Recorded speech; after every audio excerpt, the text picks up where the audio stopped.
Hello friends, आज का ये सेशन आपको झारखंड राज्य की एक बहुत गंभीर समस्या की ओर आकृष्ट करने के लिए है। नॉन गवर्नमेंट ऑर्गेनाइजेशंस जो कि ग्रामीण क्षेत्रों में कार्यरत होते हैं, ये समस्या ऐसी है जिस पर हम सभी का ध्यान बहुत ज्यादा फोकस्ड और बहुत ज्यादा कंसंट्रेटेड होने की आवश्यकता है, क्योंकि ये हमारे बच्चों के लिए गंभीर समस्या उत्पन्न कर रहा है।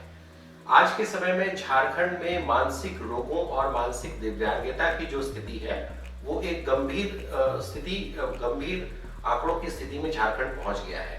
आप एक छोटी सी डॉक्यूमेंट्री है उसको देखें और हमारी विनती सब पूरे झारखंड राज्य में काम करने वाले नॉन गवर्नमेंट ऑर्गेनाइजेशंस और गवर्नमेंट ऑर्गेनाइजेशंस को है कि सब मिलकर एक सामूहिक प्रयास करें ताकि आने वाले समय में हम अपने बच्चों के लिए एक अच्छा भविष्य दे सकें। गलियों में खेलती सहेलियों की आवाज़ जब मेरे कानों में जाती है तो मुझे भी खेलने का बहुत मन करता है,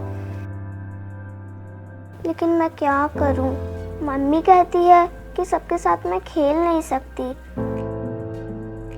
सब मुझसे दूर भागते हैं क्योंकि मैं बीमार हूं। क्या मैं सही में बीमार हूं? मैं भी उन लोगों के साथ खेल सकती हूँ क्या? कई सुनहरे ख्वाब सजाए मासूम रानी की खामोश और अनसुनी पीड़ा है जो रामगढ़ जिले के हेसागढ़ा के लकड़ी गेट में रहती है। न तो वो ठीक से बोल पाती है और न ही चल पाती है।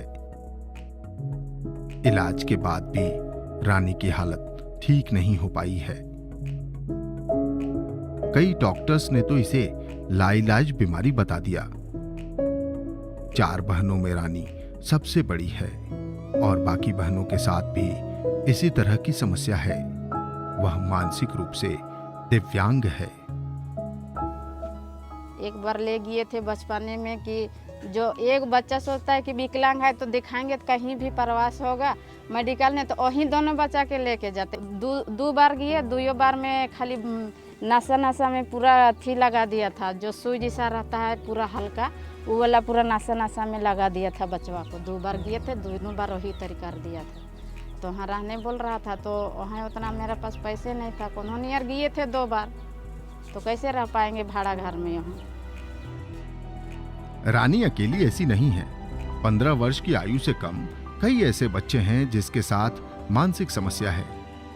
यूके की संस्था पॉल हेमलिन फाउंडेशन के सहयोग से youth union for voluntary action यानी युवा रामगढ़ जिले के कोयलेरी क्षेत्र में रहने वाले करीब 12,000 परिवारों और उनके बच्चों की शिक्षा और स्वास्थ्य के क्षेत्र में कार्य कर रहा है। युवा के सर्वेक्षण के अनुसार इन क्षेत्रों में 103 परिवारों के 144 बच्चों के साथ ऐसी ही समस्या है जो मानसिक रोग एवं मानसिक रूप से दिव्यांग हैं। जानकारी का अभाव और अज्ञानता इसकी एक वजह हो सकती है। स्वास्थ्य के मुद्दे में मुख्य रूप से अभी हम लोग जो मानसिक दिव्यांगता का मामला है और मानसिक रोगों का मामला है, इन 2 चीज़ों पे अभी रामगढ़ जिले में बहुत सारे बच्चे ऐसे पाए जा रहे हैं जिसमें ये काफ़ी इन तरह के केसेस काफ़ी राइज में पाए गए हैं और इन तरह के केसेस में काफ़ी बढ़ोतरी भी हो रही है। अभी अगर समय रहते अगर उस पर पहल नहीं होगी, अगर उस पर कोई हम लोग हस्तक्षेप या इंटरवेंशन नहीं कर सकेंगे, तो आने वाले समय में इस तरह के केसेस को फिर से वापस ला पाना सामान्य ज़िंदगी ताकि बच्चे व्यतीत कर सकें, इस तरह की संभावना से बहुत दूर हम चले जाएंगे। तो ये आवश्यकता है हम सब के लिए कि एक समेकित प्रयास करें और इस तरह के बच्चों का अर्ली डिटेक्शन हो सके, हम लोग आइडेंटिफाई कर सकें कि कितने ऐसे बच्चे हैं जिसमें इस तरह के सिम्टम्स ग्रो कर रहे हैं, या वो मेंटल हेल्थ के केसेस हों या वो इंटेलेक्चुअल डिसेबिलिटीज़ के केसेस हों। मेंटल हेल्थ का जो मामला है, मेंटल सिकनेस से जुड़े हुए मामले हैं जैसे एपिलेप्सी, इस तरह के जो केसेस हैं वो पूरी तरह से ठीक हो सकते हैं, लेकिन चूँकि अज्ञानता है, लोगों में पता नहीं है सिम्टम्स क्या होते हैं, शुरुआती तौर पर झाड़ फूँक से काम शुरू होता है और जब केसेस पे काफ़ी डिफ़ॉर्मिटीज़ आ जाती हैं, जब लोगों में इतनी डिफ़ॉर्मिटीज़ हो जाती हैं कि उनका फिर से उस पोजीशन में रिवर्ट हो पाना बड़ा डिफ़िकल्ट होता है। झारखंड में मनोरोगियों की संख्या देश की औसत संख्या से अधिक है।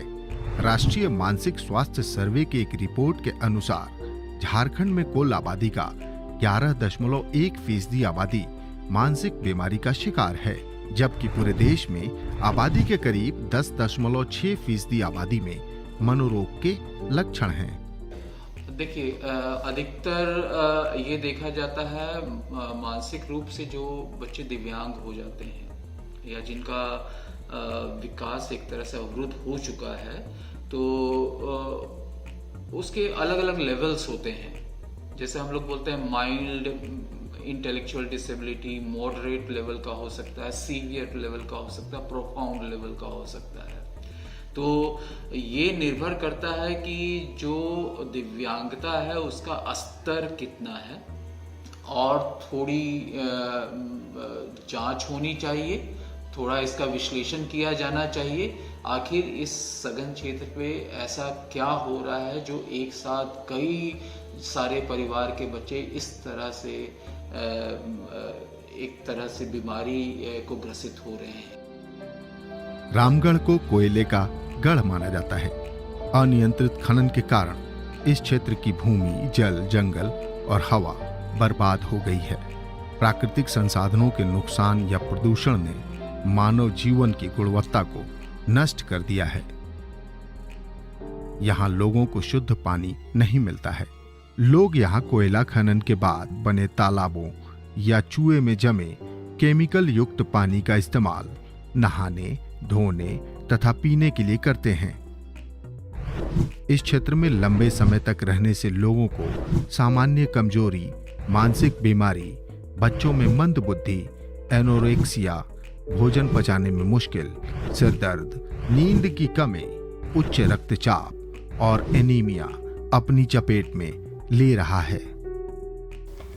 समस्याएं तो बहुत है, लेकिन अभी जो विकलांगता की जो समस्याएं हैं वो बहुत ज़्यादा है, और अभी भी लगता है कि इसमें कारगर उपाय जो होना चाहिए था वो नहीं हो पाया है।